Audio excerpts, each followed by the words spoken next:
Ser podcast.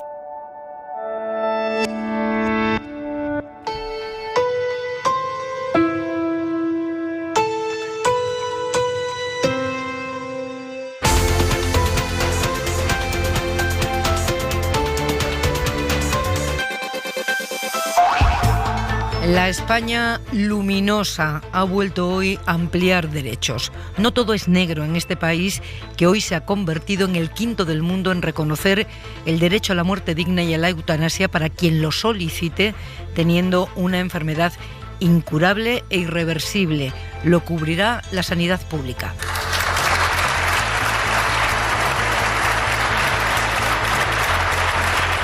Un aplauso sostenido de casi 4 minutos ha dado la bienvenida a una ley promovida por el PSOE y por la que han luchado durante años muchos particulares y organizaciones de la sociedad civil que han asistido muy emocionados a este momento.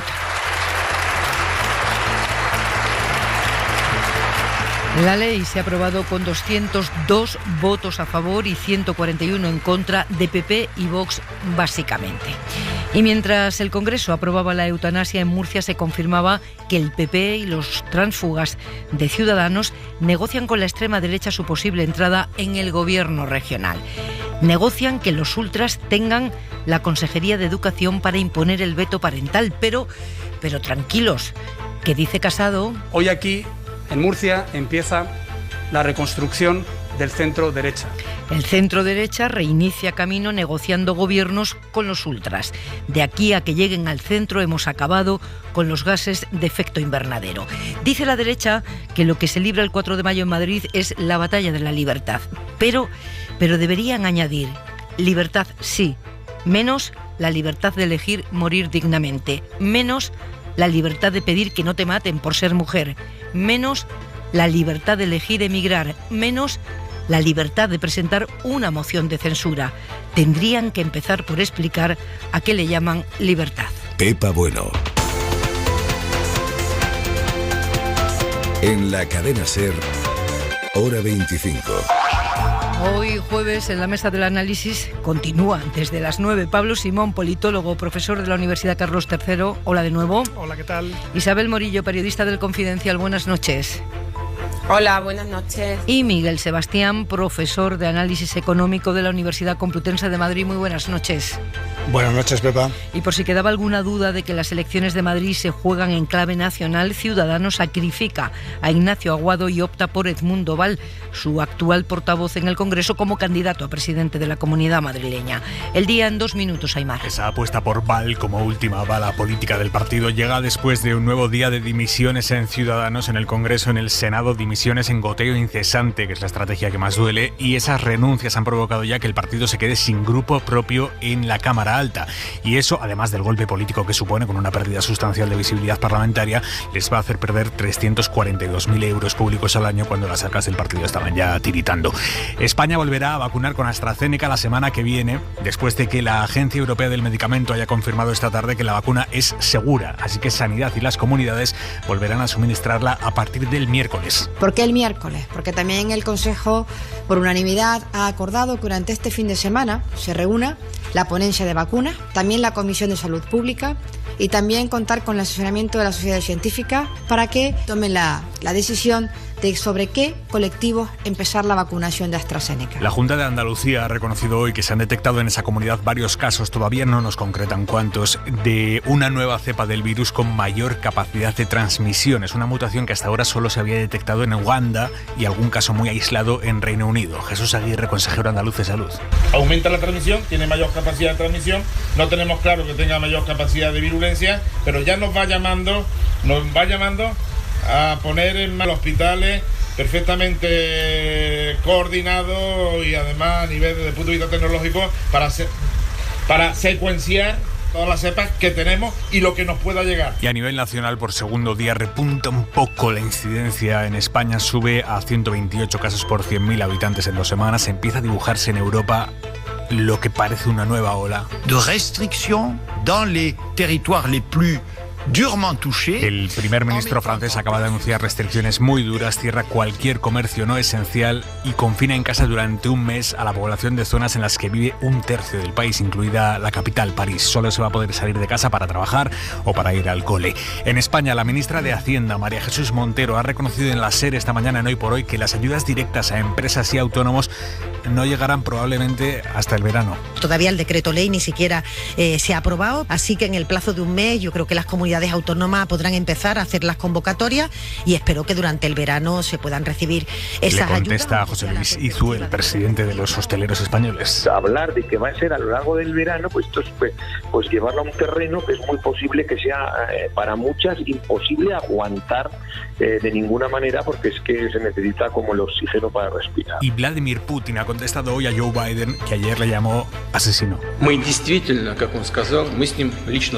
Dice Putin que lo único que le desea a Biden es que tenga salud, buena salud. Nosotros, aunque ellos crean que somos como ellos, somos distintos, pero sabemos defender nuestros intereses, dice el presidente ruso. Y en la contra de Hora 25... Get a girl, get a boy. 1+1, take 'em right down to the shore.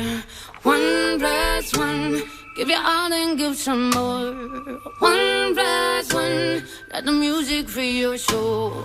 1+1, swing with me through the light. Manuel Javois, buenas noches. ¿Qué tal, Pepa? Buenas noches. Casado, que ha puesto hoy otro ladrillo en el muro de la reconstrucción de la derecha. Sí, el muro de la reconstrucción o la caída de Constantinopla, no lo sé. Él dice que empieza la reconstrucción del centro derecha en torno al Partido Popular. Lo he vuelto a escuchar ahora. Yo no sé si ha metido la gamba. Repasemos. Diputados comprados a Ciudadanos y refugio de diputados expulsados de Vox. Hay declaraciones que importan tanto como el escenario en el que se dicen. Y si la Murcia política es hoy el escenario de la reconstrucción de algo, yo no quiero saber cuál fue el escenario de la construcción. El PP tiene que celebrar haber demostrado ser más listo que los que le quisieron robar la cartera. Le quisieron, de hecho, robar la cartera y ellos robaron el maletín. Listeza, viveza, inteligencia o estrategia política, llámalo X, pero en Murcia no se ha reconstruido el centro derecha en torno al PP, en Murcia se ha reconstruido el centro derecha en torno a los valores más sospechosos del PP.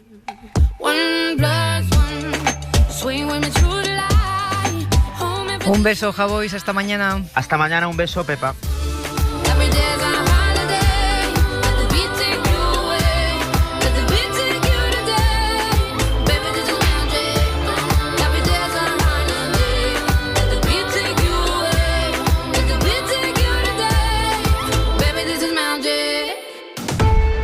Hora 25. Pepa Bueno. Ya saben que fue en Murcia donde empezó el terremoto en el que llevamos inmersos 2 semanas y hoy sabemos lo que anoche intuíamos ya, que también ha sido en Murcia donde ha empezado otro movimiento que puede provocar nuevos seísmos. El PP acepta negociar gobiernos con los ultras, por primera vez en la España democrática. Jefe de contenidos de Radio Murcia, Javier Ruiz, buenas noches. ¿Qué tal, Pepa? Buenas noches. Lo que sabemos, Javier, es que existen esas negociaciones y que en juego está la Consejería de Educación, aunque los exdiputados de Vox también quieren industria. Sí, no te falló la intuición anoche, como dices, aunque en público ninguno de los dos grupos políticos ha admitido esa negociación. Esto ha dicho Liarte, portavoz de Vox, tras el Pleno. Y sobre todo lo que nos interesa es poder estar cerca y ver y controlar de alguna manera y trabajar y favorecer que las políticas que nosotros estamos pactando efectivamente se lleven a cabo. Eso es lo que realmente nos importa, más que decir esta consejería o la otra. Apenas minutos después los dos partidos, ambos han tenido que admitir que existía un borrador, un documento no firmado, dicen, que incluye, según el PP, las distintas propuestas que llevan trabajando en los últimos días. El PP ha confirmado que está elaborando un proyecto en común con los diputados independientes, así llama a los ex de Vox, y en ese marco de trabajo, dicen, no descartan nada, ni siquiera las consejerías.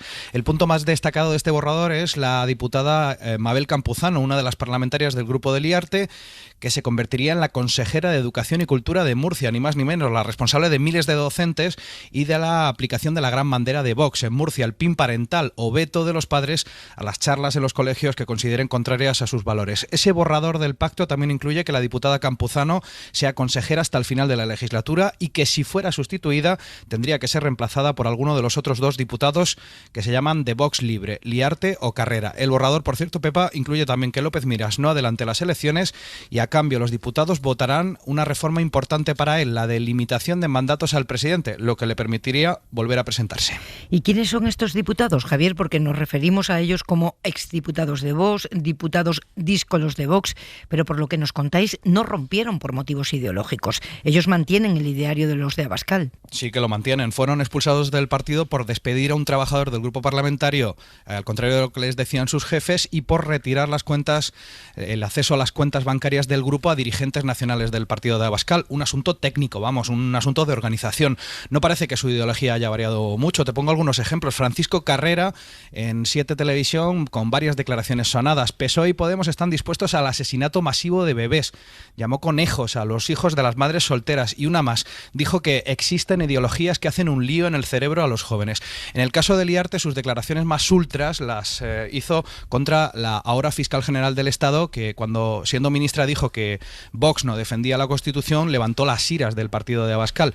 Liarte escribió esta frase en Facebook, es textual y te la leo: la tiparraca esta es una embustera y sus socios filoetarras así lo proclaman. Un inspector de policía al que conocí ya me lo advirtió hace muchos años. De una puta solo puedes esperarte putadas. Eso dijo Liarte de la entonces ministra Dolores Delgado. Así que no parece que haya cambiado mucho su ideología. Pues con estos diputados negocia el Partido Popular de Murcia incluirlos quizá en el gobierno. Javier, gracias, buenas noches. Hasta luego. Miguel Sebastián, especulábamos con que fuera Ayuso en Madrid la primera que abriera la puerta a negociar gobierno con los ultras, pero se le ha adelantado López Miras con la bendición de Pablo Casado, que ha estado hoy en Murcia.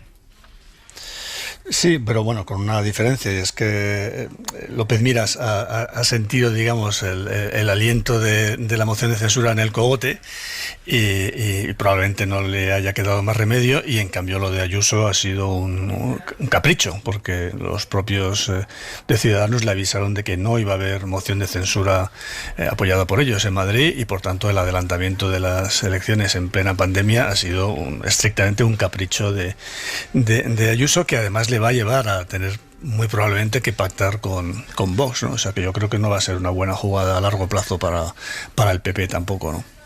Pablo. Yo creo que aquí estamos más que cuando dice Pablo Casado esto del centro derecha empieza la reunificación, diría más bien la normalización, y de hecho no la empieza sino la culmina en dos elementos que yo creo que son un precedente muy peligroso.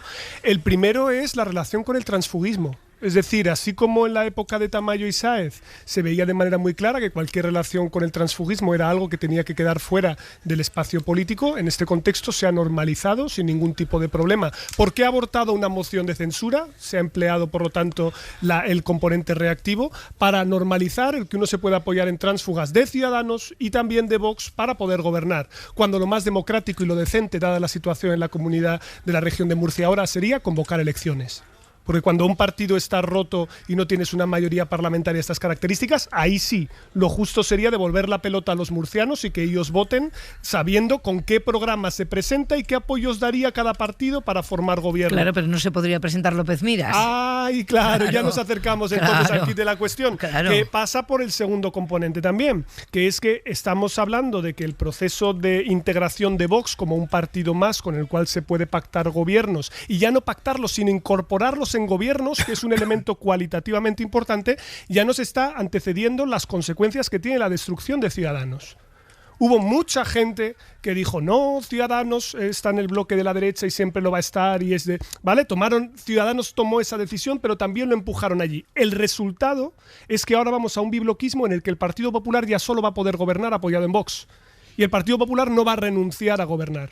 Por lo tanto, lo que estamos teniendo aquí es el anticipo de esa disolución que ya se ha producido de Ciudadanos en la región de Murcia, que tiene muchos números de ocurrir en la Comunidad de Madrid, y que en el año 2023 y cuando haya elecciones generales veremos en otros contextos. Y si esto continúa, el Partido Popular solo podrá gobernar apoyándose en Vox, y ante eso Vox pedirá gobernar y pedirá carteras específicas, como estas que estamos viendo aquí, tan importantes como educación, que tocan mucho al corazón de las guerras culturales dentro de la derecha y que van a tocar menos al bolsillo, porque ahí están más de acuerdo entre ellos, pero que va a tocar mucho a cuestiones de derechos fundamentales. E industria, que en la región de Murcia es muy importante porque está toda la industria agroalimentaria, o sea que no es una cartera menor en el caso de la región de Murcia.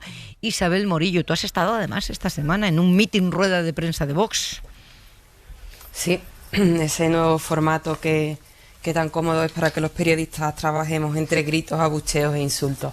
A mí la estrategia del PP me tiene desconcertada. Sobre todo, claro, como yo tengo aquí a un PP mucho más cerca, que es el PP andaluz, que gobierna en coalición con Ciudadanos, y que el martes mismo les oí en la rueda de prensa del Consejo de Gobierno negarse rotundamente a aprobar ningún tipo de PIN parental porque era inconstitucional. Pues claro, ver al PP de Murcia, que está tan cerquita nuestra, abriéndole la puerta no solo a que entre gente de Vox en el gobierno, sino a entregarle efectivamente, como decía Pablo, algo tan simbólico como la Consejería de Educación y Cultura para que lleven a cabo reclamos como el PIN parental, pues a mí me resulta asombroso. Y además no entiendo bien la estrategia del PP, entiendo, eso me lo explicaréis seguro vosotros mejor, pero vamos a ver, amarra votos, amarra Ciudadanos, amarra gente de Vox, muy bien, pero esa imagen del PP pactando con cualquiera, llevándose los obreros y los traidores de cada partido, lo peorcito de la fila, ¿eso de verdad beneficia a la imagen del PP? ¿El PP tiene necesidad de eso?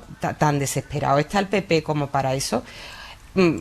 Creo que la reflexión no es tan desacertada porque he oído a dirigentes del PP hacerse esa misma pregunta. ¿No se está pasando de frenada Génova con esa estrategia diseñada por Teodoro García Egea? ¿No se está poniendo en peligro la estabilidad de ciertos gobiernos o esa posición de centro a la que se supone que había viajado Casado cargándose en el autobús del PP a esta gente? Yo no lo entiendo, me desconcierta. Creo que no solo a mí, la verdad. Y además tiene una consecuencia sobre lo que el PP es, lo que el PP aspira a ser, lo que el PP ha contado que ha sido. Y es que de repente parece la España plural, ¿no? Porque tiene en cada comunidad autónoma una estrategia y casi un ideario diferente, ¿no? Galleguistas en Galicia, pragmáticos en Andalucía, trumpistas en Madrid, irrelevantes en Galicia y en Cataluña. No hace tanto tiempo, poco más de un mes, que el PP español se alineó por fin con su familia europea del Grupo Popular en Bruselas para empujar fuera del grupo al partido del húngaro Víctor Orbán. Hoy, sin embargo, en España hace algo que sus socios, sus compañeros de grupo en Bruselas evitan: cogobernar con ultras. ¿O no? Nos hemos preguntado. ¿Cómo están las cosas por Europa? ¿Los conservadores del Eurogrupo Popular aceptan compartir ejecutivos regionales con la extrema derecha? Rafa Panadero, buenas noches. ¿Qué tal? Buenas noches. A ver, no hay muchos, la verdad nos ha costado, pero sí encontramos un caso en Italia. Bueno, son dos casos en realidad porque son dos regiones, Marca y Calabria, donde Fratelli Italia, que son el grupo ultra más allá de la Lega de Salvini, sí que gobiernan y tienen cargos con Forza Italia, el partido italiano que está en el Grupo Popular Europeo. Y ya, si abrimos el foco a nivel nacional, dejando de un lado a Hungría y también a Polonia, donde bueno, hay partidos populistas de corte autoritario, pero que pueden no ser considerados estrictamente como ultraderecha, si encontramos otro ejemplo más, es Bulgaria, donde gobierna el popular Borisov, pero lo hace con el apoyo de, entre otros, los Patriotas Unidos, que tienen un ministerio, el Ministerio de Defensa. Hasta hace poco había otros dos casos, que eran Finlandia, con los auténticos fineses, que entraron en el gobierno en 2015, después hubo una escisión y ahora la parte más radical se ha quedado fuera de cualquier coalición de gobierno, y Austria, donde bueno, el líder ultra del Partido de la Libertad dio en su día el gobierno a Sebastián Kurz, del Partido Popular, antes de tener que dimitir por un escándalo financiero. Kurz acabó pactando, pero con los verdes. Por último, Pepa, en Alemania y en Francia, los dos pesos pesados de la Unión, pues parece que funciona bien el cordón sanitario contra la ultraderecha, tanto a nivel nacional como a nivel regional. Alemania y Francia, gracias Rafa. Referencia para tantas cosas, para esto no. Aquí el cordón sanitario está a punto de saltar en Murcia y veremos qué pasa en Madrid. Y en mitad de la tormenta que atraviesa Ciudadanos, Edmundo Val acepta ser candidato para las elecciones de la Comunidad Madrileña. Ignacio Aguado, el ex vicepresidente regional, se echa a un lado y deja el sitio al que hasta hoy era portavoz adjunto, o debe seguir siéndolo todavía, en el Congreso de los Diputados. Val es pieza clave en la cúpula de Arrimadas, lo que da una idea de la importancia que le otorgan los naranjas a estas elecciones en las que se juegan su supervivencia. Óscar García, buenas noches. Hola Pepa, buenas noches. Sí, ha sido el propio Ignacio Aguado el que ha anunciado a su sucesor. Y yo no tengo ninguna duda, de que el mejor candidato posible para presidir la Comunidad de Madrid es mi amigo y compañero Edmundo Val. En una comparecencia donde ha llegado a dar las gracias al PP y al PSOE y se ha mostrado muy orgulloso de su trabajo y el de su equipo, tanto que... De gente honesta, excelentes profesionales y sobre todo buenas personas. Tras fundirse en un abrazo con Edmundo Val, el abogado del Estado ha tomado la palabra y ha desvelado por qué ha pasado de esto... No me voy a presentar a las primarias. A esto otro. Quiero presentarme a estas primarias. La razón. Pero ayer por la tarde noche, me llamó Nacho y me dijo lo que han escuchado. Creo que el mejor eres tú. Y cuando a uno le dicen eso, cuando uno le dice eso a una persona como él, no se puede decir que no. Edmundo Val será el candidato porque tras su anuncio el otro militante que iba a presentarse, Juan Carlos Bermejo, ha anunciado que retira su candidatura porque cree que Val es el mejor. Se ha actuado rápido y con seguridad, nos dicen, porque Arrimadas no quería repetir el error del dedazo a Carrizosa quitando a Lorena Roldán en Cataluña. Hay encuestas internas del partido que aseguran que con Edmundo Val Ciudadanos sacará mejores puestos que con Aguado, que según sus últimos sondeos internos perdía 10 diputados de los 26 actuales. Val como candidato en Madrid es un plan de choque en medio del goteo constante de fugas en las filas naranjas, ya sea en el Congreso, en el Senado, en la Ejecutiva, en algún territorio. Ciudadanos acusa al PP de orquestar este goteo de deserciones en alianza, claro, con los desertores de dentro. A esta hora, las 10:25 de la noche, Óscar, ¿cuántos han dejado el acta o el partido? Pues estaba justo mirando ahora mismo el Twitter, Pepa, actualizándolo por si acaso, y de momento el recuento va por 12 cargos institucionales.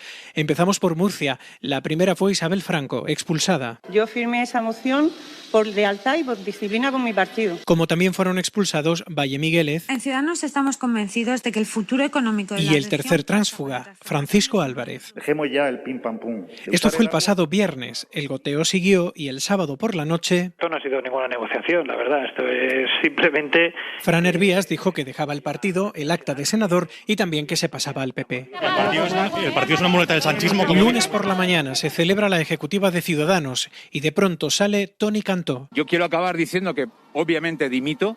Pero no sería el único en abandonar el barco naranja. El martes eran 2 diputados en la Asamblea de Madrid, Sergio Bravezo. Por lo tanto, yo no puedo continuar en Ciudadanos. Y Marta Marván, que denunciaron que se les obligó a firmar una moción de censura con el nombre de Ignacio Aguado. Que nos quisieran hacer firmar un documento sin ni siquiera saber lo que estábamos firmando. Miércoles, pasada la 1:30 de la tarde. Es algo muy personal para mí. Era Pablo Cambronero, el primer diputado nacional de Ciudadanos que decía que se marchaba del partido pero no dejaba el acta. Lo concreto del Código Penal. Miércoles por la tarde, la dirección de Ciudadanos anuncia la expulsión del senador Emilio Argüeso. La verdad que es un día bastante triste. Me siento apenado porque ha sido el partido en el que he militado muchos años. Por considerar que está detrás de los tránsfugas de Murcia. De madrugada este jueves. Yo no necesito la política para vivir. Ruth Goñi, senadora navarra, también anuncia su marcha, pero sin dejar el acta. La última. A mí me hubiera gustado votar el estado de alarma que proponía Ciudadanos. Marta Martín, diputada por Alicante, que esta mañana ha renunciado a su acta permitiendo a Ciudadanos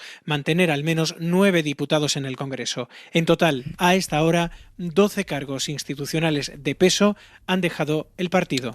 Muchos de los que se van lo hacen reivindicando a Albert Rivera y entre los aplausos de los próximos a Rivera que ya se habían ido con él. Y él, Rivera, que ha sido muy locuaz últimamente y ahora está en silencio. ¿Dónde está? ¿Sabemos algo de él? Óscar, ¿cómo ve todo esto? Pues por saber no sabemos nada, Pepa, y tan dado como es Albert Rivera a opinar de toda la actualidad en su cuenta de Twitter, lo cierto es que está completamente inactivo en este sentido, pero Begoña Villacís lo tiene muy claro. Albert no está haciendo nada para que cargos de Ciudadanos se vayan al Partido Popular. Ella puede asegurarlo porque... Albert es mi amigo. Y yo hablo bastantes veces con Albert. Pero no es la única que habla bastantes veces con Albert Rivera. Teodoro García Egea, el secretario general del PP, también. Hablamos frecuentemente y tenemos muy buena relación. En todo caso, como decimos, Albert Rivera sigue en silencio, al menos Pepa, en silencio público. Gracias, Óscar. Isabel Morillo, ¿cuánto desestabiliza esto a Ciudadanos en Andalucía, que gobierna con el PP, pese a esa cosa que hicieron de vamos a no admitir tránsfugas unos de otros, en fin, después de haber roto el pacto antitransfugismo en Murcia? ¿Cuánto desestabiliza a un gobierno de la trascendencia del andaluz? Pues tenemos que esperar para ver las consecuencias. Yo creo que cada anuncio de estas características de fugas y de traiciones pues hace agrava la herida y va erosionando cada vez un poquito más. ¿Hasta dónde van a poder resistir? Pues la idea de ellos es resistir hasta que toquen las elecciones, hasta 2022. Sinceramente lo veo muy complicado, es difícil. Aquí no cabe duda, en las filas de Ciudadanos en Andalucía no cabe ninguna duda de que Fran Hervías es la persona que ha diseñado toda esta operación de la mano de García Egea de fuga de cargos de Ciudadanos hacia el PP.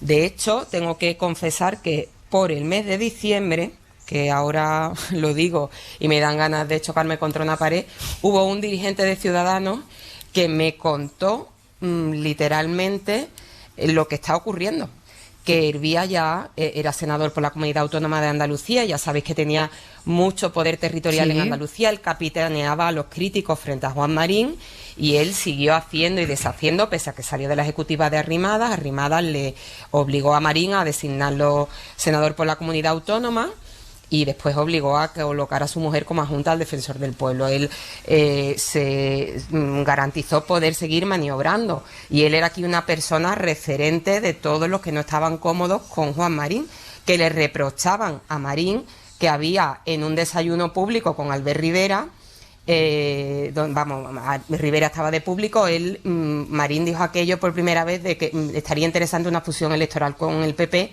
que salió inmediatamente a desautorizar a Arrimadas, ¿no? Y ahí empezó un poco la desconfianza de Arrimadas hacia Marín, convencida la cúpula de Ciudadanos de que Marín iba a dar el salto al PP. Qué sorpresa cuando es Hervías el que da el salto al PP y arrastra a toda su gente, porque él seguía teniendo mucho poder territorial. Por ejemplo, este diputado en el Congreso que ha dimitido y no ha entregado su acta, se ha ido al grupo mixto, el señor Pau Cambronero, era una persona que había colocado en la lista a Fran Hervías. En fin, es evidente, el Español hoy muestra hasta fotos, ¿no?, de cómo gente que al día siguiente anunciaba su marcha de Ciudadanos estaba cenando con Hervías la noche antes, ¿no? Yo creo que no hay ninguna duda y todo esto pues pone al partido patas arriba y sacude internamente. Ya nadie se fía de nadie, ya no, mira, no saben ni en qué bando están cada uno. La verdad es que es un partido en descomposición. Eso es lo que se aprecia. Está implosionando, sí, y llama la atención que Ciudadanos, el partido liberal, de centro liberal, con vocación de bisagra entre la izquierda y la derecha, Miguel, toda la fuga que tiene es hacia el PP. No nos consta una fuga hacia el PSOE, ¿no? Eso es algo que ha ocurrido casi siempre en los partidos que nacen con vocación de centro en España y que siempre son bienvenidos porque son partidos bisagra y permite la gobernabilidad sin tener que, digamos, recurrir a los nacionalismos. Han acabado siempre en la derecha. Acabó, la propia UCD acabó con el Partido Popular. UPyD de Rosa Díez, que acabó yéndose a la derecha y yo creo que pasando incluso al PP por la derecha y ahora parece ser que ocurre también con Ciudadanos. Y es una pena porque justo en el momento en el que el PP se está escorando hacia la derecha y claramente empezando a parecerse ya a Vox, no es que no se desmarquen, sino que se empiezan ya a parecer cada vez más a ellos, hay un espacio en el de verdad centro derecha, pero el de verdad verdad, no el que dicen ellos. Y que no lo va a ocupar Ciudadanos como desaparezca, ¿no? Entonces me parece un auténtico desperdicio para la política española y para la sociedad española la desaparición de Ciudadanos, pero creo que viene del error de Rivera de escorar este partido hacia la derecha y de no permitir, digamos, que cumpliese su función de partido bisagra, ¿no? Pablo, el PP está capitalizando claramente los fichajes de los desertores. ¿Podrá el PSOE, por ejemplo, en Madrid, capitalizar alguno de los votantes? Las fugas son muy pequeñas porque a la hora de la verdad, donde ha crecido a costa de quien ha crecido fuera de Cataluña, porque Ciudadanos no es Ciudadanos, ha sido esencialmente 2 de cada 3 votantes provienen del PP, y precisamente este es el gran riesgo que tiene ahora Edmundo Val en la Comunidad de Madrid. Desde luego, toda la supervivencia del partido va a depender del resultado que saquen ahí, de esa cifra mágica del 5%. Tendremos que ver si Edmundo Val es capaz de superarlo o no, porque si queda por debajo, la descomposición se acelerará, pero la dificultad que tiene Edmundo Val, pese a ser un candidato más creíble que Ignacio Aguado, es cuál es la narrativa, cuál es el relato, porque lo primero que le van a preguntar es: ¿usted volvería a investir a Díaz Ayuso o no? Es decir, ahora mismo Ciudadanos es prisionero en su política de alianzas y lo tiene muy complicado porque su votante viene del PP, pero al mismo tiempo quieren rivalizar con Díaz Ayuso. ¿Es posible compatibilizar los dos discursos a la vez? ¿O a la cuadratura del círculo ahora es tan complicada? Bueno, esa es casi la crónica negra del día, ¿no? Una crónica política negra. Vamos a por la crónica luminosa de este día. Hora 25. Pepa Bueno. El miedo a morir, en mi caso, no existe. No hay miedo porque tienes la necesidad de salirte de la tortura, ¿no? De la tortura de sobrevivir así, ¿no? Porque aquí no hay nada. En este estado no hay nada. No hay más que la rutina, el aburrimiento, la falta de esperanza, la no esperanza, ¿no? La falta de poder vivir, de poder amar, de poder ser un ser humano normal, ¿no? De tener un cuerpo que te lleve. Te lo decía ayer, ¿no? Tú estás ahí. Pero para mí todo es inalcanzable, ¿no? Ramón Sampedro fue el primer español que acudió a los tribunales para pedir una muerte digna. Los jueces se la denegaron una y otra vez. El 12 de enero del año 1998 ingirió veneno y acabó con su vida. Llevaba casi 30 años en una cama por un accidente que lo había dejado tetrapléjico. Hoy España se ha convertido en el 5º país del mundo en reconocer el derecho a la eutanasia. Presentes 104 más 241 votos emitidos telemáticamente, sí 64 más 138 votos emitidos telemáticamente, no 40 más 101 votos emitidos telemáticamente, abstención 2 votos emitidos telemáticamente. En consecuencia, queda aprobado el texto en sus términos.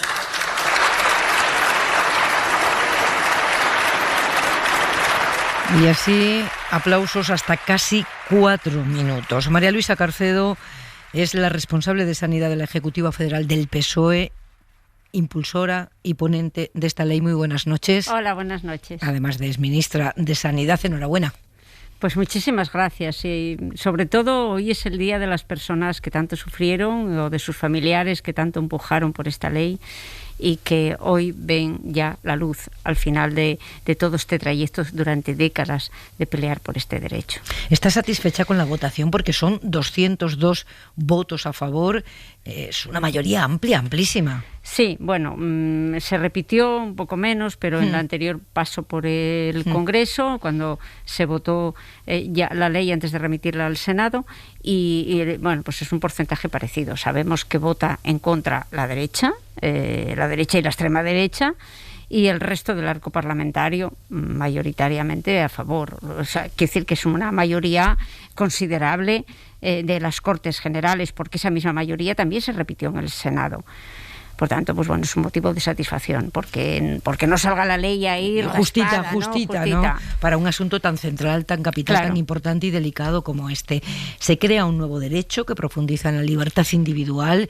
Es irreversible, señora Carcedo, porque a pesar del voto en contra de la derecha, a pesar de esos carteles hoy de Vox diciendo la derogaremos, la práctica nos dice que los derechos civiles luego son muy difíciles de revertir, ¿no? Porque cuando se llega al gobierno, si se ha creado el hábito, ya no hay manera. Ha pasado, pero ha pasado con el aborto, ha pasado con el matrimonio igualitario. Sí, lo que pasa es que esta ley es más complicado porque no tiene una connotación ideológica como otras, el caso del matrimonio entre personas del mismo sexo, ¿no? Pues porque eres más progresista, pues lo hacen, ¿no?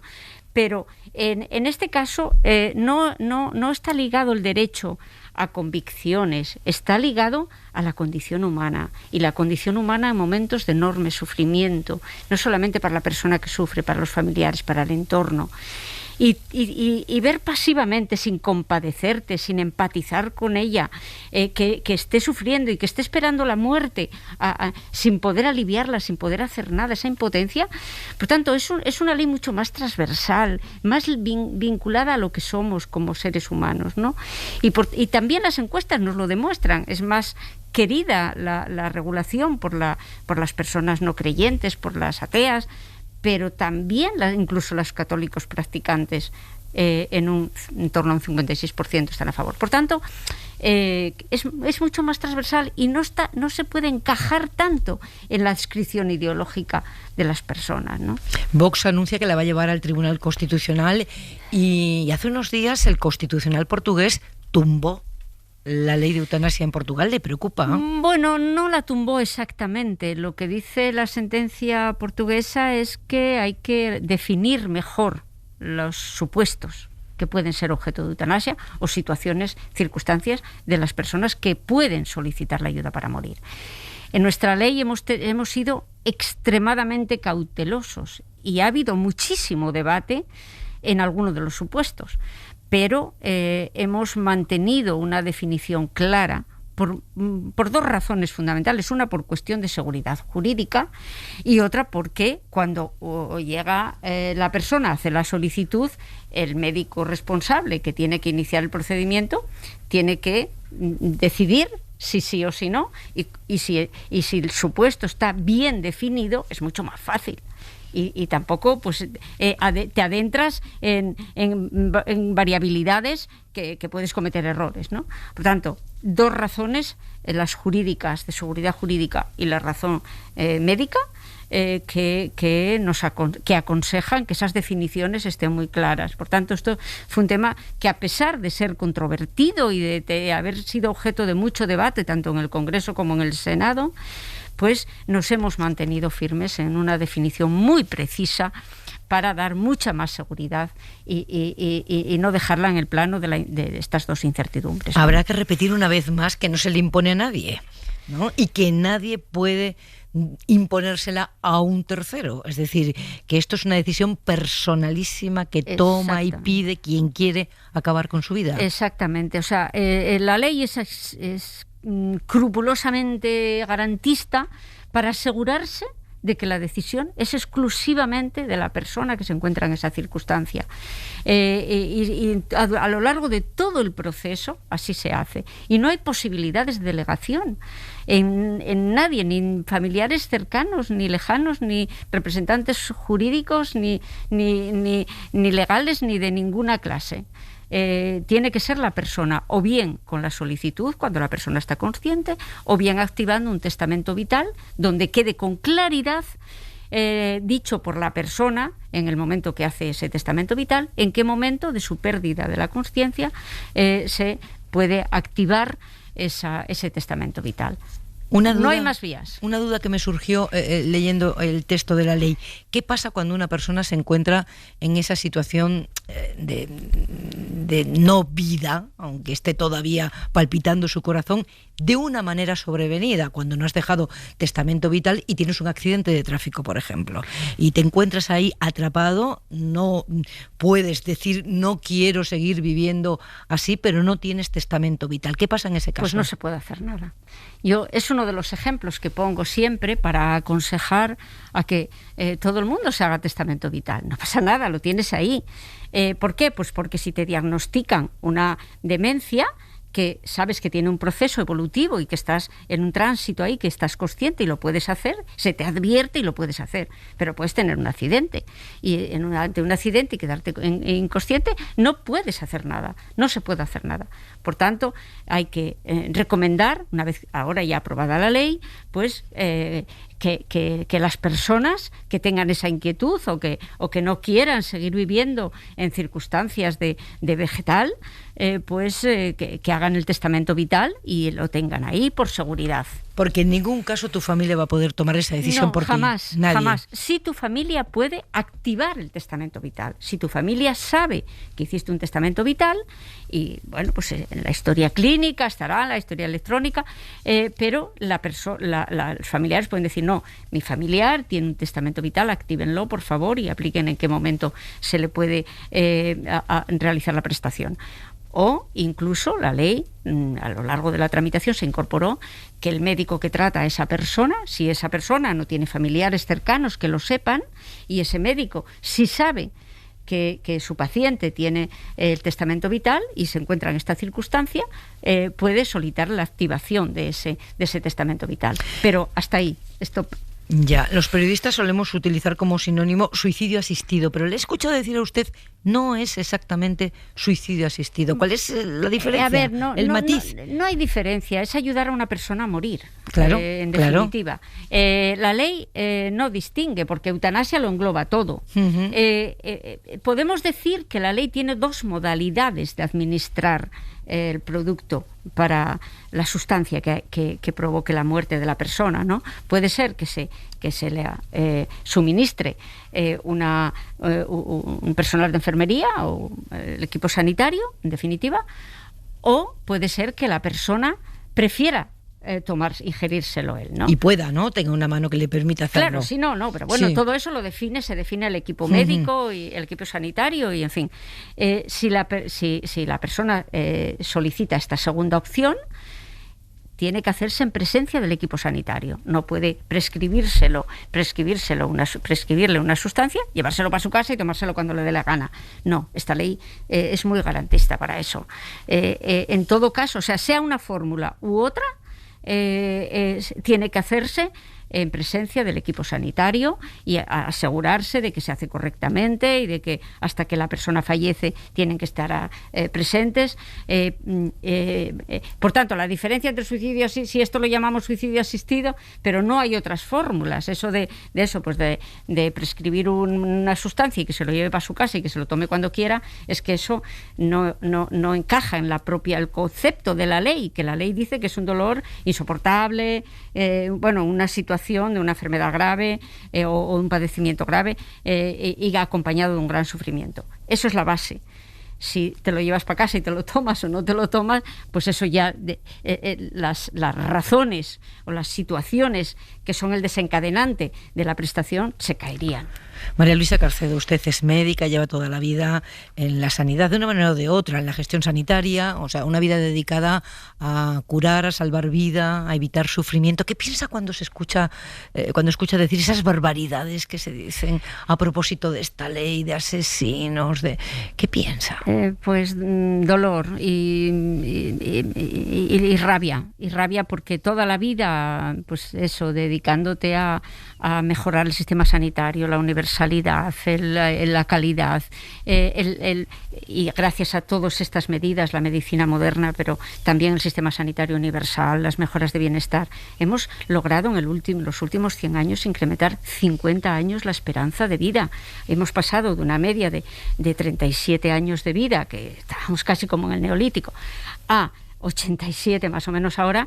Pues eso sí que es defender la vida. Eso sí que es llevar el bienestar a toda la ciudadanía. Y ahí, para conseguir ese incremento de esperanza de vida, pues entra desde las políticas económicas contra la desigualdad, las políticas sociales para mejorar las condiciones de vida, las políticas ambientales para evitar contaminaciones y, por supuesto, la medicina moderna con carácter universal y de calidad.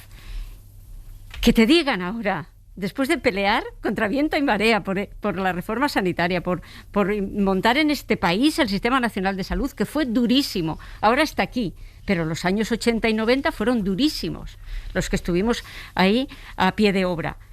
Y que te acusen ahora de esas cosas es la verdad. Yo procuro no escucharlo y ponerme orejeras, porque si no, pues claro, te enfadas mucho, te cabreas mucho. Yo me acordaba también hoy del doctor Luis Montes, ¿no? Que fue martirizado, absolutamente martirizado por aplicar cuidados paliativos, entre otras personas por quienes hoy defendían los cuidados paliativos para no apoyar la ley de eutanasia, ¿no? Yo denomino a esa estrategia pues que se utilizan los cuidados paliativos como un comodín dialéctico, porque más allá de ahí no va. O sea, el Partido Popular, que impidió hasta 3 veces que hubiera una ley de cuidados paliativos. Pero bueno, la ley de cuidados paliativos no son incompatibles, son complementarias, porque todas las personas que yo cité hoy en mi intervención y que todas tuvieron cuidados paliativos y te lo reconocen. El acceso a cuidados paliativos es universal, está en la cartera de servicios, es derecho subjetivo. Bueno, pues la ley de cuidados paliativos mejoraría algún aspecto, pero no es imprescindible. En cambio, la ley de eutanasia sí, porque modifica nuestro marco legislativo, ¿no?, básico.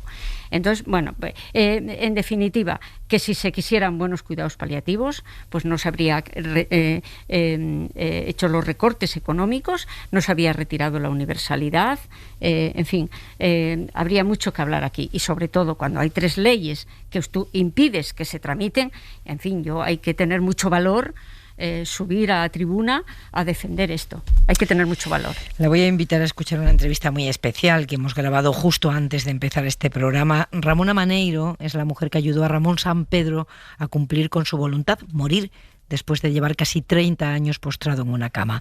Ramona, buenas noches. Hola, buenas noches. ¿Cómo estás, Ramona? Bueno, intentando relajarme un poquito porque llevo desde ayer un poco estresada, pero bien. ¿Cómo has vivido la aprobación de la ley de la eutanasia, Ramona? Bueno, llevo ya desde cuando empezaron que iban a aprobarla. Bueno, yo no bajo la guardia, ¿vale? Porque aún le pondrán palos a las ruedas para que esto no avance. Ya está. Pero siempre habrá alguien que esté fastidiando. Pero estoy un poquito contenta. Digo un poquito porque todavía yo no estoy para echar fuegos artificiales. Ya, en 3 meses en teoría entra en vigor, así que vamos a pensar que esta vez sí se aprueba una ley. Sí, que es la buena. Una ley de eutanasia en España. Ramón Sampedro fue el primero en poner sobre la mesa el debate sobre la eutanasia y tú le ayudaste a morir. Me gusta recordar esto porque habrá muchos jóvenes que nos escuchen y a los que este debate le parezca muy nuevo de hoy, ¿no? Y sin embargo, vosotros fuisteis muy valientes porque no debió ser fácil, Ramona, tomar esa decisión y ejecutarla además. ¿Tuviste duda en algún momento? Bueno, no fue fácil ni tampoco fue muy duro. Dudas no he tenido ninguna. Yo sabía dónde me metía, lo que Ramón quería y lo que yo pretendía ayudarle, ¿no? Y ya te digo, ni arrepentimiento, ni dudas, ni nada. Fuiste sus manos, las manos que él no podía mover. Pues sí. Bueno, sus manos y sus piernas, porque yo me tenía que mover a donde él me decía y eso fue lo que realmente pasó. ¿Te sentiste arropada en aquel momento, Ramona? Solo por él, realmente. Yo todos estos años he estado sola, aunque, claro, bueno, yo he tenido la protección, ¿cómo se dice?, judicial, ¿no? ¿Se dice así? Sí. De Medet, que, por petición de Ramón, claro, si no a lo mejor sí estaría más sola que la una. De derecho a morir dignamente, ¿verdad? De derecho a morir dignamente, sí. Y bueno, estuve, protegida judicialmente por ellos, pero ya después siempre me he encontrado muy sola. Yo sé que me criticaron por ir a los programas, pero es que yo no iba a hacer desnudos, ni, ¿sabes lo que te digo? Ni fui a hablar mal de nadie, claro, nunca. O yo creo, porque en las hemerotecas están ahí, y que yo sepa, jamás he hecho declaraciones feas en contra de nadie. Al contrario, me lo han hecho a mí y por eso no me he sentido arropada, ¿no? Porque quiero decirte que, pues, cuando salían maltratándome de algún modo con palabras, nadie salía anónimamente, pues, apoyándome y dándome ánimos. Ya. ¿La familia de Ramón lo entendió, Ramona? Pues, ¿qué quieres que te diga? Si vas a la prensa de no hace mucho, todavía siguen con el RQR, pero bueno, es igual, no les sigo el rollo. Ahora porque están mayores y antes porque eran menos mayores, siguen con lo mismo. Es decir, o están con él o en contra de él. Ellos se llevan las flores y yo los palos, pero bueno, ¿qué le vamos a hacer? ¿Cómo te has sobrepuesto tú? ¿Qué has hecho a lo largo de este tiempo? Porque fue una vivencia muy intensa, me imagino, no es fácil.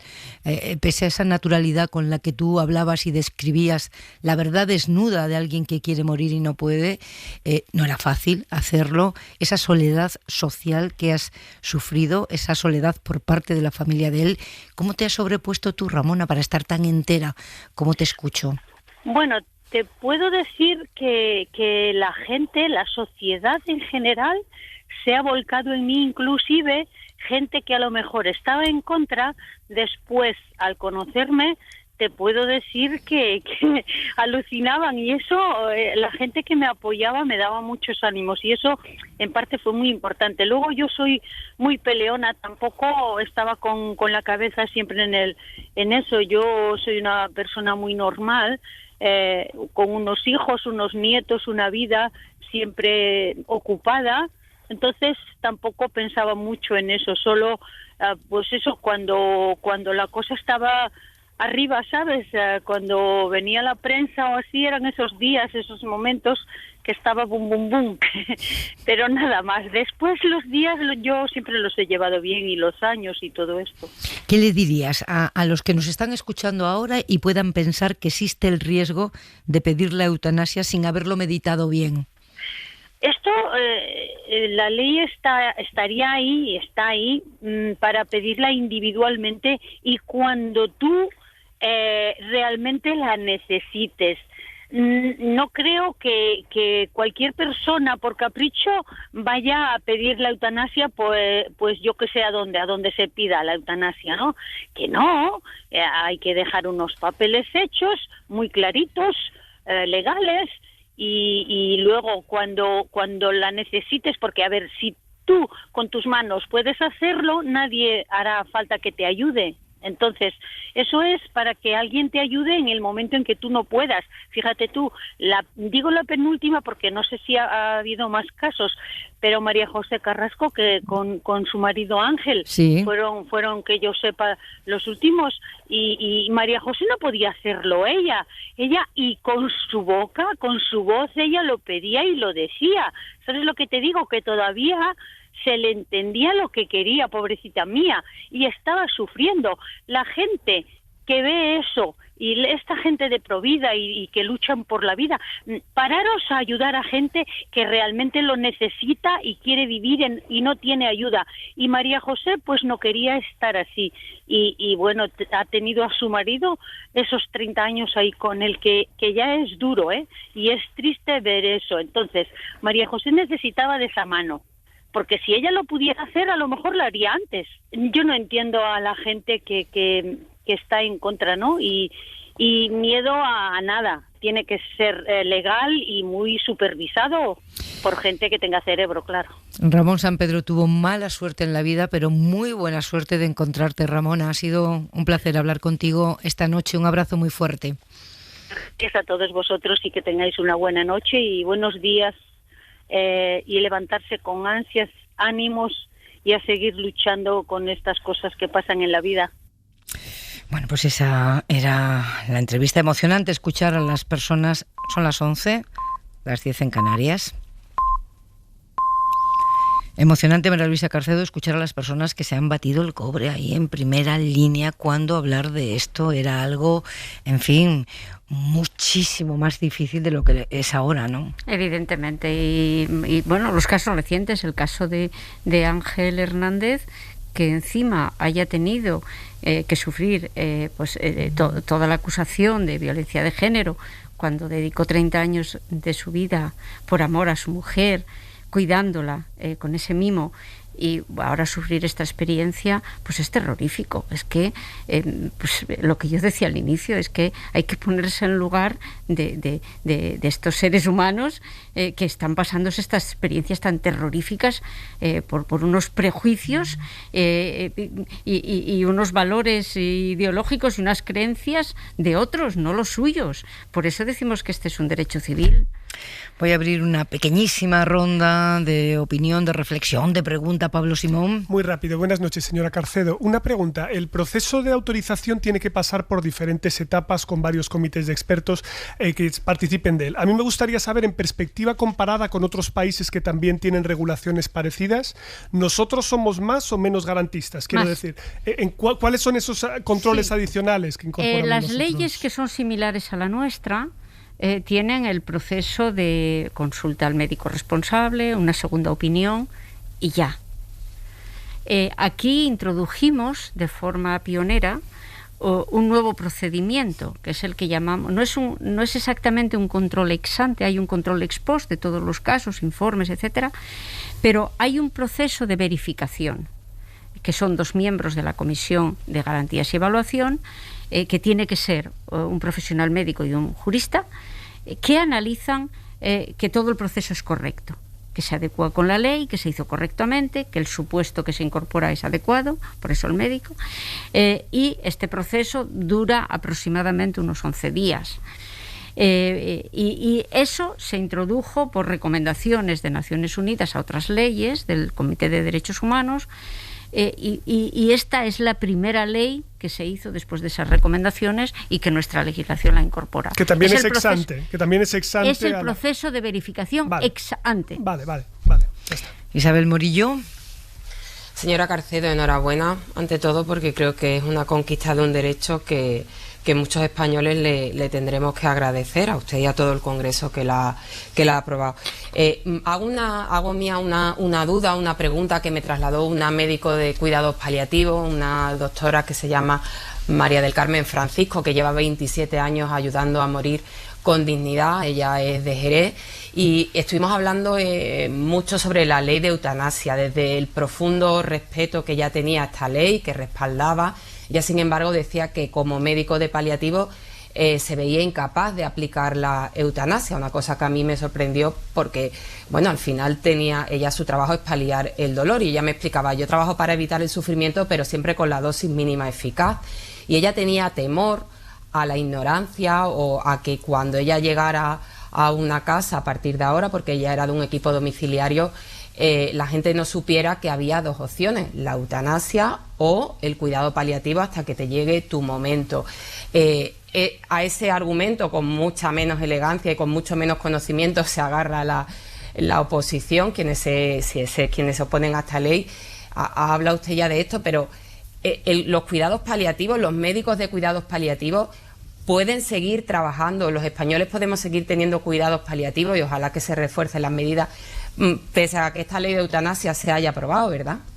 Por supuesto. Es que los cuidados paliativos forman parte de la calidad de la atención y, por tanto, ni pasan por objeciones de conciencias de los sanitarios, ni precisan ninguna otra legislación específica. Es simplemente lo que se llama la lex artis o la buena praxis profesional, sencillamente. Y, hombre, dentro de los cuidados paliativos también se incorpora la sedación. Y los cuidados paliativos hoy día están en la cartera común de servicios, no hay ningún problema, al igual que tratarte unas anginas. Claro. Por tanto, ahí no hay ninguna cuestión. Y generalmente, pues no solamente se dan cuidados paliativos por los equipos paliativistas o por las unidades del dolor, etcétera, sino, pues bueno, cuidados paliativos dan todos incluso los médicos de primaria, en fin, por todo el sistema, quiero decir, ¿no? Para facilitar los alivios que necesita la gente. Cuando hablamos de eutanasia estamos hablando de casos muy concretos en los que los cuidados paliativos no son eficaces, y las declaraciones de muchos de las personas que quisieron hacer pública su situación, el caso de Fernando Cuesta o el caso de Luis de Marcos, etcétera, los cuidados paliativos no les eran suficientes. Son casos muy definidos, con los supuestos muy bien concretados en la ley, y que requieren un paso más. No sirven los cuidados paliativos. Por tanto, son complementarios. Son 2 situaciones y 2 leyes complementarias, dos atenciones porque no hace falta una nueva ley de cuidados paliativos, salvo que, bueno, para algunas cuestiones es conveniente, pero no es imprescindible. La de eutanasia sí, pero que son complementarias y en supuestos diferentes, ¿no? Para quien es suficiente los cuidados paliativos,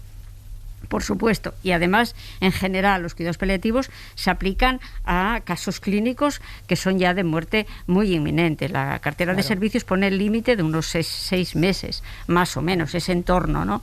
Pero en el caso de la eutanasia puede ser de mucha más duración, de años incluso, o de procesos pues con complicaciones. Ponte un ELA, que hoy no puedo hablar, mañana no puedo tragar, pasado no puedo respirar, en fin, son situaciones pues muy dolorosas, muy dramáticas, que con muchísimo sufrimiento, y que los cuidados paliativos no son capaces de llegar. A lo mejor, pues dentro de 10 años o 20, pues la medicina alcanza a tener soluciones, pero hoy día pues hay todavía muchas situaciones que no se pueden aliviar. No sé si de exministro a exministra, Miguel Sebastián y María Luisa Carcedo se quieren saludar. Hola, a mí sí me gustaría, María Luisa. Primero, enhorabuena. Segundo, me voy a atrever, que no te va a gustar, decir gracias. Gracias en nombre, yo creo, de muchos miles o millones de españoles, porque sabemos lo que has peleado y cómo has defendido esto. Y ahora una pregunta un poco más técnica. Yo quiero hacerme esto. Yo quiero lo del testamento vital. ¿Cómo lo hago? ¿Dónde tengo que ir? ¿Lo puedo hacer en un centro de salud? ¿Tengo que ir a un registro? ¿Cómo se puede hacer esto? Cada comunidad autónoma, porque hay un registro nacional, central en el Ministerio de Sanidad, y luego las comunidades autónomas, algunas hicieron leyes de cuidados paliativos o de muerte digna, cada una la llamó de una manera, el testamento, unas la llaman testamento vital, otra voluntades anticipadas, etcétera. La ley, para que no haya dudas, la ley de eutanasia recoge todas las denominaciones, pero con la apostilla de que tiene que ser un documento legalmente reconocido. Pues en cada comunidad autónoma pues suele haber registros de voluntades anticipadas o testamento vital que te recogen el documento. ¿Pero a dónde se llama? ¿La Consejería de Sanidad, por ejemplo? Eso es. ¿Dónde se va? ¿Dónde se llama? Pues en cada pues los servicios de salud correspondientes, o incluso en el centro de salud te pueden orientar, porque cada comunidad lo tiene organizado de alguna manera, ¿no? A su manera. Pero sí, aquí en Madrid hay un sitio, hay una unidad donde está el registro. Ahora, antes de venir, estuve en una sesión con DMD de Zaragoza, y ellos pues estaba de derecho a morir dignamente. Exactamente. Él contaba en el registro lo que hacía, ¿no? Pues cada comunidad autónoma lo tiene organizado. O sea, que en caso de duda, preguntar en el centro de salud. Exactamente. Vale. Miguel, lo tienes claro, ¿no? Miguel. Clarísimo. Ya sé lo que voy a hacer esta Semana Santa. Hay que hacérselo, sí, hay que hacérselo, porque esta Semana Santa, por lo que antes comentaba. Aprovechando el confinamiento perimetral, ya sé lo que voy a hacer. Muchas gracias, María Luisa, enhorabuena. Gracias, Miguel. Eso iba a decirle yo, que enhorabuena, y muchas gracias por estar esta noche en un día intenso para usted, ya lo sé, en Hora 25. Pues nada, encantada, Pepa, y como recordábamos antes, hace 3 años, cuando empezamos con esta ley, tuvimos también una entrevista cuando estabas hace 3 años en Hoy por Hoy.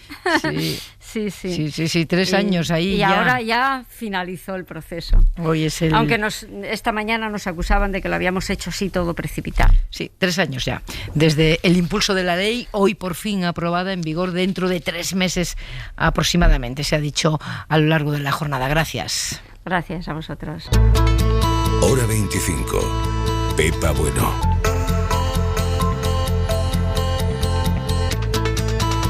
Y de la ley de eutanasia a otra ley que puede ser el gran cisma entre los dos partidos del gobierno de coalición, la ley de vivienda. Ojo con esto. Ayer les avanzábamos aquí en la SER la propuesta del ministro Ábalos, una propuesta que no fija límites en el precio del alquiler, como quiere Podemos, como reivindica Podemos, que está en el acuerdo de coalición, sino que la propuesta de Ábalos es aumentar las bonificaciones fiscales a los propietarios que abaraten los precios. Es una propuesta para negociar, dice el propio ministro. Nosotros tenemos el mismo compromiso, el mismo objetivo, y es poner fin a las escaladas abusivas y especulativas en los precios del alquiler. Podemos discrepar en cómo lo hacemos, pero insisto, seguimos discutiendo, no hay proyecto culminado, tenemos previstas más reuniones y vamos a intentar a ver si llegamos a acuerdos, que también es otro de los propósitos. No solamente cumplir con el acuerdo de gobierno, sino también llegar a acuerdos con el socio de gobierno. Pero desde Podemos la respuesta es meridiana. Este texto no cumple el acuerdo. Pablo Iglesias. Cuando se firma un acuerdo de gobierno, el acuerdo está para cumplirse, porque no cumplir un acuerdo de gobierno que se firmó ante los ciudadanos es faltar al respeto a los ciudadanos, y Unidas Podemos no va a consentir que se falte el respeto a los ciudadanos de este país. Y firmamos un acuerdo para regular los precios de los alquileres. Y desde la vicepresidencia primera... Cumplir los acuerdos de gobierno es sentarnos a trabajar mucho, porque lo tenemos que hacer entre dos partidos políticos que tienen elementos de matiz que tenemos que ajustar. Eso es ya cumplir. El Partido Socialista, con 120 escaños, tiene una enorme responsabilidad en este momento, siempre, pero en este momento, de saber interpretar bien qué es lo que está ocurriendo en la sociedad española, de tomar decisiones ponderadas y responsables. Irene Montero va más lejos, le dice al PSOE que para su propuesta necesita otros socios. Esa ley solamente podría salir si se sigue adelante con el incumplimiento del acuerdo de gobierno, con el apoyo del Partido Popular, con el cambio de socio por parte del Partido Socialista. Sobre el fondo del asunto hemos debatido varias veces aquí, hemos tenido opiniones de expertos, hemos debatido en la tertulia sobre cómo regular los precios del alquiler, si topar, no topar, pero aquí lo que empieza a adivinarse, además, es una interpretación sobre el acuerdo de gobierno y, un poco el gobierno de coalición post Pablo Iglesias, porque en el plazo de un mes Pablo Iglesias ya no está, Pablo Simón en el Ejecutivo. Efectivamente, lo que estamos viendo aquí es una de las dinámicas que solemos decir en los gobiernos de coalición que surge muchas veces, es un problema de delegación. Es decir, un gobierno de coalición tiene como dos grandes pivotes sobre los que se vertebra. De un lado, cada socio tiene un departamento determinado y por lo tanto se supone que dentro de ese departamento tiene poderes para impulsar políticas, ¿no? Porque si no, daría igual qué carteras tuviera cada socio, pero los socios cogen las carteras que más les interesa y se supone que desde ahí pueden impulsar políticas más cercanas a su posición ideológica.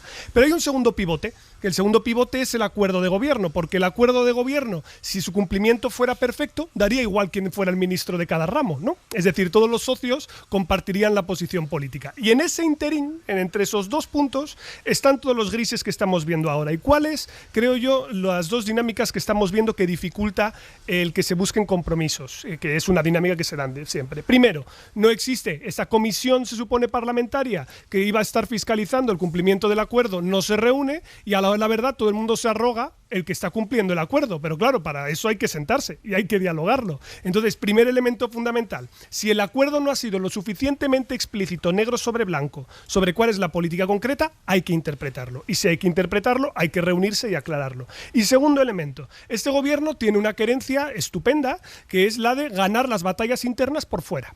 Es decir, en vez de sentarse a negociar y a hablar cuáles son esas posibles fricciones que existen, lo primero que se hace es ir corriendo a la prensa o filtrar borradores o decir cuál es nuestra propuesta para tratar de fijar la posición del rival y a la hora de la verdad terminan generando mucho ruido. Y el problema es que cuanto más ruido hay en una precampaña electoral, más probable es que los actores no se muevan. Entonces, a la hora de la verdad, ¿cuál es el problema fundamental? En un acuerdo que tiene 155 diputados, porque hay que incorporar a más gente, no se ponen de acuerdo entre ellos, esto retrasa la política pública y la verdad que lo sufrimos somos los demás. Sebastián. Sí, a ver, ya Pablo Iglesias había advertido que este va a ser su última gran batalla dentro del gobierno y está claro que la van a dar, ¿no? Yo creo que, un poco en la línea de lo que dice Pablo, yo creo que el problema es que lo que quiera, digamos, incluso el gobierno de coalición no se garantiza que se vaya a aprobar en el Congreso de los Diputados, porque los dos partidos no tienen mayoría, ¿no? Y por tanto, al final tiene que haber un acuerdo incluso que trascienda el del propio gobierno de coalición, ¿no? Y ahí yo sí que creo que lo que está haciendo la parte, digamos, de Podemos, de Unidas Podemos en el gobierno, no es razonable, porque están imponiendo unas condiciones que ellos saben que nunca se van a poder aprobar en el Congreso de los Diputados, aunque quisiera el Partido Socialista. Entonces me suena más a campaña electoral y a fuegos artificiales y a eslóganes, digamos, que a de verdad tratar de sacar esta ley, digamos, o una versión razonable de la ley. Pero mientras tanto, la vivienda, Isabel Morillo, sigue siendo, sobre todo en las grandes ciudades, un problema grave para las familias en general y para los jóvenes en particular. Bueno, lo habéis comentado antes, ¿no? El dato de que el 48% de los jóvenes quería irse de casa y no podía. esa es una realidad. Hay un problema con el mercado de alquiler en España. Tradicionalmente nos han dicho, no alquiles, tienes que tener tu propia vivienda, en contra de lo que pasa en otros muchos países europeos, donde todo el mundo vive de alquiler y nadie tiene por qué tener vivienda en propiedad. Y yo creo que culturalmente arrastramos eso, y aparte es que los precios no son competitivos, es que te sigue costando menos, no sé en otras ciudades, pero en la mía, en Sevilla, te sigue costando en muchas ocasiones menos pagar una hipoteca que pagar un alquiler. Eso no tiene ningún sentido, y con esta hora de los apartamentos turísticos, que bueno, ahora están todos vacíos y eso ha ayudado también a regular un poco el mercado de forma natural, pero es verdad que hay un problema y hay una tensión ahí con los precios del alquiler. A mí la propuesta del Ministerio de Fomento no me acaba de quedar clara, lo tengo que confesar, porque hay tantos supuestos, hay tantas casuísticas y hay tanta letra pequeña. Ese es uno de los problemas que tiene la propuesta, sí, que no se entiende de entrada, ¿no? Que no se entiende. Claro, me da un poco de bochorno asumirlo, pero no entiendo realmente si eso va a ayudar a regular el mercado. O también entiendo la crítica de Unidas Podemos, que es que al final esto va a bonificar a los grandes propietarios y que no deja de ser una medida voluntaria. Sinceramente, cuando se firmó el acuerdo de gobierno, no creo que Unidas Podemos ni el PSOE estuviera pensando en esto. ¿Que no se puede hacer de otra manera? Lo desconozco sinceramente, Miguel, pero cuando firmaron el acuerdo, ¿de verdad el PSOE pensaba que esto era lo que quería Unidas Podemos? Me parece que no, ¿no? Bueno, lo que pasa es que el acuerdo, como bien habéis dicho, es interpretable, ¿no? Porque tú al final, ¿qué es lo que quieres? Que el precio no suba o incluso, a ser posible, que baje, ¿no? El precio me refiero al alquiler, ¿no? Pero eso no se va a conseguir con el control de precios. Hay muchísimos casos en el que el control de precios ha fracasado e incluso ha perjudicado al inquilino porque ha abierto el mercado negro. Porque dices, bueno, nosotros firmamos aquí el precio, digamos, que marca la ley o que marca la regulación, pero por debajo de la mesa tú me das una cantidad y yo te permito seguir en la vivienda, ¿no? Ese es el mercado negro, y esto no es solamente algo teórico, es que esto se ha dado en ciudades, por ejemplo en Nueva York, ¿no? Entonces cuando haces un control de precios, muchas veces se te escapa este tipo de resultados, ¿no?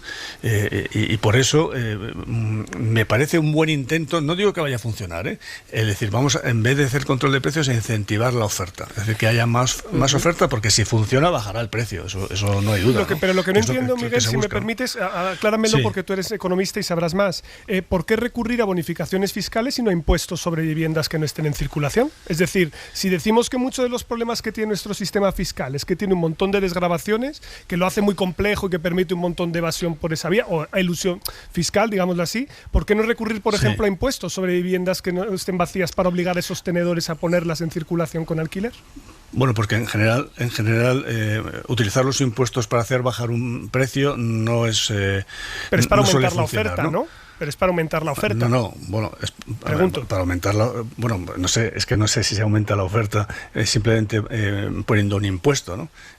Desde luego el incentivo es mucho mayor si tú das una bonificación para que aumente esa oferta. A mí no se me ocurre, digamos, que para aumentar la oferta de yo qué sé, de cerveza, poner un impuesto al vino. A la cerveza que está inmovilizada en un almacén, quiero decir. Es decir, aquí estaríamos hablando sobre viviendas que no estén empleadas, ¿no? O sea, para intentar que esto entre al mercado. La idea es incrementar la oferta porque sabemos que eso seguro bajará. Bueno, pensamos, porque ya sabes que el mercado de la vivienda no se adapta tan rápido. Claro, sí, es verdad que luego las bonificaciones muchas veces no han funcionado. En el mercado de trabajo, por ejemplo, no han funcionado. Pero desde luego aumentar la oferta no se hace aumentando los impuestos. Aumentar la oferta se consigue con subvenciones, bonificaciones, en fin, poniendo en el mercado de alquiler estas viviendas que ahora no lo están, ¿no? En cualquier caso, a mí me parece que el problema sigue siendo el centro de las ciudades y todo lo que han hecho los pisos turísticos. Y yo creo que se debería ir por esta vía, ¿no? Es decir, pisos turísticos, vale, pero pisos turísticos en los barrios, ¿por qué tienen que estar los pisos turísticos en el centro de las grandes ciudades? Es que cuando tú vas a Londres te vas a Piccadilly, ¿a que no? A que te vas a Kensington a un piso turístico y te coges el metro y ya en el metro te vas a Piccadilly, pero tú te vas a alojar a Kensington. Entonces, ¿por qué no puede haber, digamos, pisos turísticos en Aluche o en Carabanchel o en Latina? ¿Por qué no?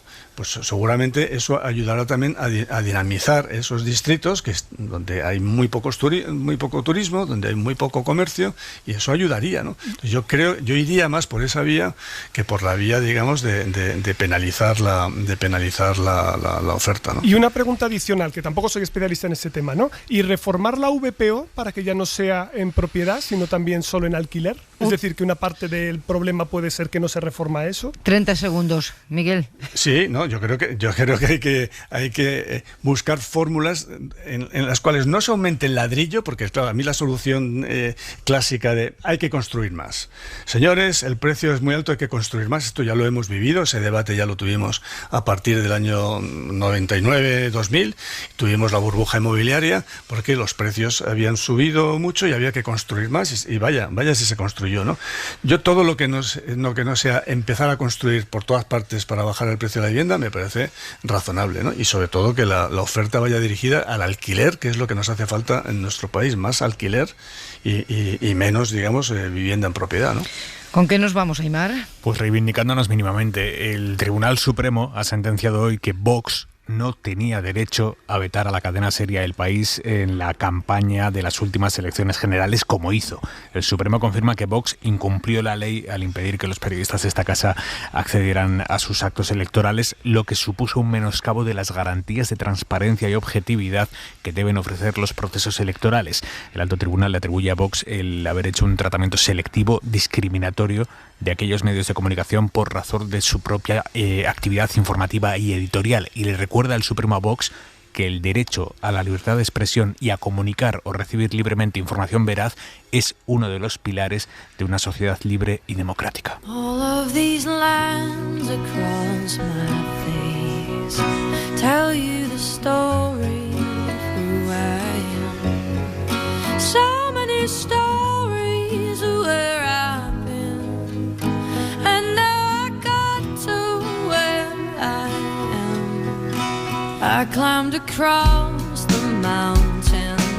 Isabel Morillo, Pablo Simón, Miguel Sebastián, una alegría haberos tenido en esta mesa esta noche.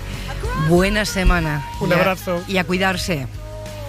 Hasta luego. Igualmente, buenas noches. Volvemos mañana, que descansen. Buenas noches.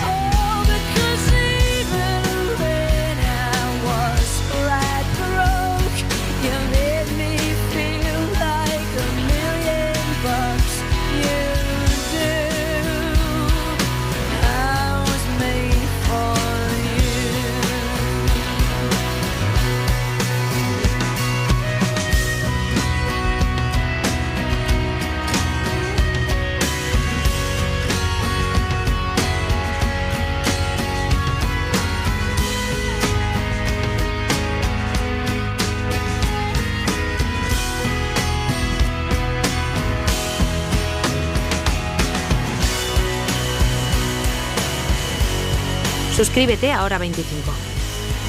Todos los episodios y contenidos adicionales en la app de Cadena SER y en nuestros canales de Apple Podcast, Spotify, iVoox, Google Podcast y YouTube. Escúchanos en directo en la SER de lunes a viernes a las 8 de la tarde.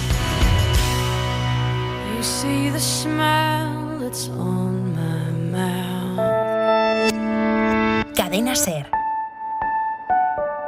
La radio.